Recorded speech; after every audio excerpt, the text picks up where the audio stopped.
तो हम बात कर रहे थे बीपीएससी टीयर 4 में अगर आप 6 to 8 में अपना चयन चाहते हैं हिंदी साहित्य के लिए, तो आपको क्या स्ट्रेटजी अपनानी चाहिए। अगर आप पहले प्रयास में चाहते हैं चयन, जैसे आपने सीटेट की परीक्षा क्वालिफाई की, तो व्याकरण उसमें थोड़ा बहुत आपने पढ़ा होगा, तो थोड़ा बहुत व्याकरण वहां आपने जो पढ़ा है उससे काम नहीं चलने वाला है। यहां एक अलग लेवल का व्याकरण आता है प्रश्नोत्तर में। इसमें जो पोर्शन बटे हुए हैं, प्रयोजन मूलक हिंदी से आप यहां प्रश्न पूछा जाता है। प्रयोजन मूलक हिंदी का मतलब है कि प्रश्न पूछा जाएगा कि शब्दों का जो अर्थ है, और देखने में ऐसा लगता है कि इसे शब्दार्थ पूछा गया है, लेकिन वास्तविक रूप में देखें तो वो शब्दार्थ नहीं होता है, शब्दों के अर्थ वहां पर नहीं होते हैं। वो होता है राजकाज में, ऑफिशियल लैंग्वेज में प्रयोग किए जाने वाले शब्दों से। तो ऑफिशियल लैंग्वेजेस में जो यूज होने वाले वर्ड्स हैं वो आपसे पूछे जाते हैं, और वो राजकाज में हिंदी हरदेव बाहरी की पुस्तक से आपको मिल सकते हैं। यहां से आपका ये कंप्लीट हो सकता है। इसके बाद जो दूसरा चैप्टर है व्याकरण, व्याकरण में सबसे अच्छे प्रश्न पूछे जाते हैं। यानी अगर आप लेवल देखें व्याकरण का, बहुत बढ़िया होता है, बड़ा हाई होता है। व्याकरण में वर्ण से वर्णमाला, शब्द से अब जितने भी शब्दों वाले प्रश्न हैं, जैसे आपके शब्दकोश हैं, शब्द से अर्थ निकालना, पर्यायवाची, विलोम, एकार्थी, अनेकार्थी, श्रुति सम भिन्नार्थक, इस तरह के जो पूरे प्रश्न हैं, यह भी जो है आपके शब्दों के अंतर्गत आते हैं, और ये सब आपका यहां पूछा जाएगा। वाक्यों की बात करें, वाक्य वाला जो पोर्शन है, यहां पर दो तरह के वाक्य आपसे पूछे जाते हैं। वाक्य कौन कौन से तरह के पूछे जाते हैं? दो तरह का होता है। एक तो होता है आपका रचना के आधार पर, और दूसरा होता है साथियों अर्थ के आधार पर। तो रचना और अर्थ दोनों आधारों पर यहां आपसे प्रश्न पूछा जाएगा। तो रचना और अर्थ के आधार पर आपको वाक्य तैयार करना होगा। शब्द से बड़ा और वाक्य से छोटा एक और टॉपिक है जिसे हम पद कहते हैं। अब पद में क्या पूछा जाएगा? संधि, समास, संज्ञा, लिंग, वचन, कारक, पर्यायवाची, ये सब आपका इसके अंतर्गत पूछा जाएगा। बहुत ही स्तरीय पूछा जाएगा। आप पिछली बार का पेपर उठा के देखें तो समास बहुत अच्छे पूछे गए हैं। संज्ञा, लिंग, वचन, कारक, पर्याय, इन सब के पहचान पूछी गई है। और यहां पर इसी से जुड़ा हुआ एक टॉपिक और है, वाक्य और शब्द शुद्धि। वाक्यों को और शब्दों को आप कैसे शुद्ध कर सकते हैं? व्याकरण के आधार पर वहां दिया रहता है कि वाक्य को शुद्ध करिए, शब्द को शुद्ध करिए, या शुद्ध शब्द ढूंढिए। तो इस तरीके से वाक्य और शब्द दोनों की शुद्धि से संबंधित प्रश्न पूछे जाते हैं। ठीक है। अब यहां पर एक और प्रश्न है जो खूब पूछा जाता है, व्याकरण से ही संबंधित है, वो है रस, छंद,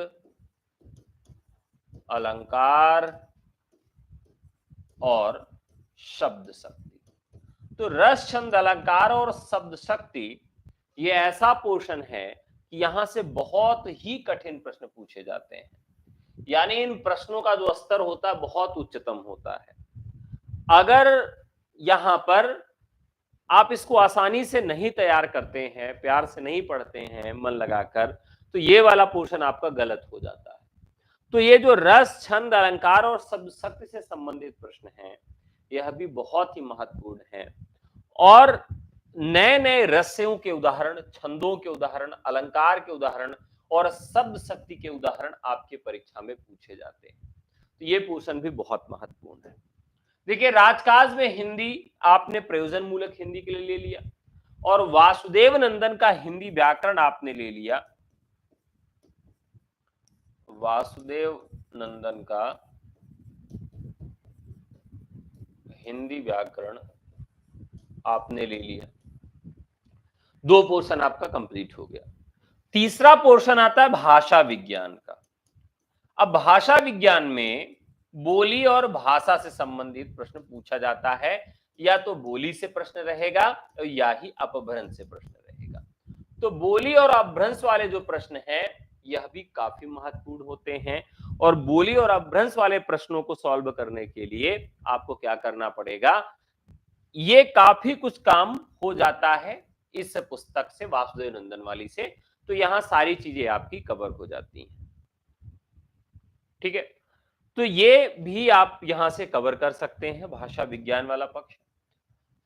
जो सबसे महत्वपूर्ण है बीएड और बीटीसी वालों के लिए, जो उन्होंने शायद पहले न पढ़ा रहा हो, वो है हिंदी साहित्य। हिंदी साहित्य जो है वह, देखिए, बहुत ज्यादा महासागर है। ये महासागर है। ये इतनी ज्यादा रचनाएं हैं, इतनी ज्यादा लेखक हैं, कितना याद करेंगे। तो इसमें गद्य गद्य और पद्य दो भागों में बांटा गया है। सारी गद्य की रचनाएं और सारी पद्य की रचनाएं आप कैसे याद रखेंगे, जबकि उन्होंने कुछ सिलेक्टेड सिलेबस भी नहीं दिया है कि हम इन्हीं रचनाकारों से, इन्हीं रचनाओं से पूछेंगे। ऐसे में जब मैं आपको पढ़ाता हूं तो साहित्य वाला पोर्शन बहुत कम पढ़ाता हूं, और उतने में ही आ जाता है, क्योंकि कम समय में तैयारी भी करनी है। अब पूरा साहित्य पढ़ने का समय नहीं रहा कि सारे उपन्यास अलग और आप पढ़ें, कहानी, यात्रा, वृत्तांत, संस्मरण, प्रबंध काव्य, खंड काव्य, ये सारे काव्य भी पढ़ने के समय आपके पास नहीं है। ऐसे में कालजयी रचनाएं आपसे पूछी जाती हैं, कालजयी रचनाएं आपसे पूछी जाती हैं, और कालजयी रचनाओं की पंक्तियां आपसे पूछी जाती हैं, काव्य पंक्तियां। देखिए, यहां पर मान लीजिए आपने रचनाएं तो किसी तरह से याद कर लिया और जवाब दे दिया, लेकिन जो गलत हो जाता है वो पंक्तियां गलत हो जाती हैं। अमी हलाहल रस भरे। अब आपने कभी हिंदी पढ़ा नहीं है और पूछ लिया अमी हलाहल रस भरे किसकी पंक्ति है, तो थोड़ी कंफ्यूजन आपको हो जाएगी। 12 बरिस लो कुकुर जिए, 13 बरिस लो जिए सियार, बरस 18 छत्री जिए, आगे जीवन को धिक्कार। पूछ लिया कि काव्य पंक्तियां कहां से ली गई, तो थोड़ा सा कंफ्यूजन हो जाएगा, क्योंकि आपने कभी पढ़ा नहीं। पढ़ा भी है तो उसको केवल परीक्षा देने के लिए बीपीएससी के दौरान पढ़ा है, उसके पहले बहुत आप उसको नहीं देखे थे। जब ऐसी बातें होती हैं, ऐसी समस्याएं होती हैं, तब क्या होता है, मेरिट जो है वो कम जाती है। लेकिन जो बीएड वाले छात्र हैं उनका चयन अधिक हो जाता है, क्योंकि जो टीजीटी की तैयारी पहले से कर रहे हैं।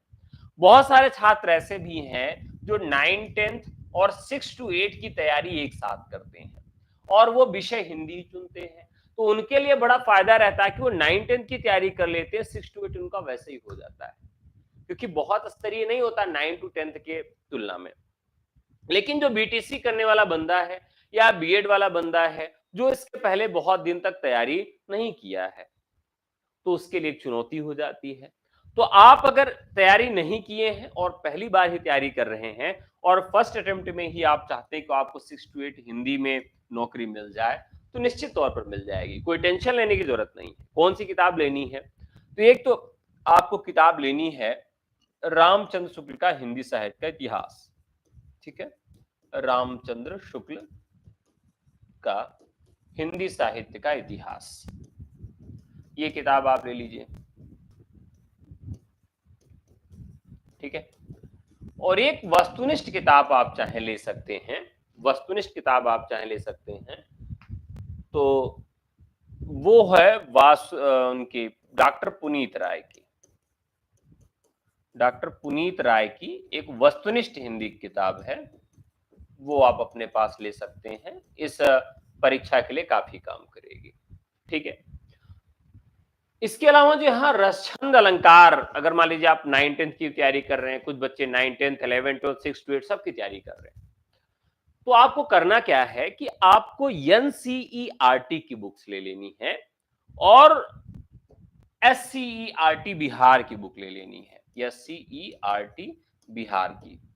तो इसमें करना क्या है कि इसका जो 6 to 8 का अभ्यास प्रश्न है, अभ्यास प्रश्न है, तो अभ्यास प्रश्न में आपको व्याकरण सॉल्व करना है। क्या सॉल्व करना है? व्याकरण सॉल्व करना है। और यहां 6 to 8 में जो कविताएं लगी हैं या जो कहानियां लिखी हैं, कविता या कहानी जो लगी हुई है, उसके रचनाकार को आप डीपली पढ़ लेंगे। उसके रचनाकार को आप डीपली पढ़ लेंगे। मान लीजिए सूरदास की कोई रचना लगी हुई है, तो क्या होगा? सूरदास का जो पद है वो तो महत्वपूर्ण है ही है, लेकिन इसके अलावा सूरदास की और जो रचनाएं हैं वो पढ़ लीजिए। तुलसीदास की कोई रचना लगी है तो तुलसीदास की रचना तो महत्वपूर्ण है ही है, बाकी उनकी सभी रचनाएं पढ़ लेनी है। तो 6 to 8 के एक्सरसाइज से व्याकरण को सॉल्व कर लेना है और कविता और कहानी वाला पोर्शन भी आपको यहां से सॉल्व कर लेना है। ठीक है, तो यहां पर देखिए कट ऑफ का वीडियो मैंने अलग से बनाया है। इतने सारे विषयों के कट ऑफ हैं, सभी याद रख पाना तो मुश्किल होता है, तो आप जाके देख सकते हैं प्लेलिस्ट में सभी विषयों के कट ऑफ 6 to 8 के अलग अलग बना के डाले गए हैं, वहां आप देख सकते हैं। और बहुत सारे बच्चे आपको कमेंट किए हुए मिल जाएंगे, वो कहेंगे कि सही है, कुछ कहेंगे नहीं सही है, तो आप भी अपना मत वहां पर रख सकते हैं। तो कुल मिलाकर 6 to 8 हिंदी में अगर आप अपना चयन चाहते हैं तो मुझसे यानी कि डॉक्टर अम्बरीश शुक्ल से आप पढ़ सकते हैं 9628959237 पर व्हाट्सएप करके। बीपीएससी टीयर 4 में हिंदी साहित्य का बैच जो है वो शुरू हो चुका है, आप प्रवेश ले सकते हैं। ठीक है, और अगर आप 9 to 10th में तैयारी कर रहे हैं तब भी हमारे यहाँ बैच है, 11 to 12 की तैयारी कर रहे हैं तब भी बैच है, और जीएस पेपर 1 के साथ बैच है। तो आपको किताबें ले लेनी है, रामचंद्र शुक्ल का हिंदी साहित्य का इतिहास और एक वस्तुनिष्ठ किताब मैंने आपको बता दिया, 2 किताबें साहित्य के लिए। व्याकरण के लिए वासुदेव नंदन की किताब राजकाज में हिंदी राजभाषा आयोग के लिए पुस्तक ले लेनी है। भाषा विज्ञान वाला काम वासुदेव नंदन से ही आपका हो जाएगा। ठीक है, तो ये किताबें आपकी पर्याप्त हैं, लेकिन इसके अलावा भी 2-4 प्रश्न ऐसे पूछे जाते हैं जो काफी स्तरीय होते हैं। जैसे आपके यहां जो प्रश्न पूछा जाता है रस, छंद, अलंकार से और शब्द शक्ति से, रस, छंद, अलंकार और शब्द शक्ति से जो प्रश्न पूछा जाता है ये काफी स्तरीय होता है, और यहां पर क्या होता है, लोग गलत कर देते हैं।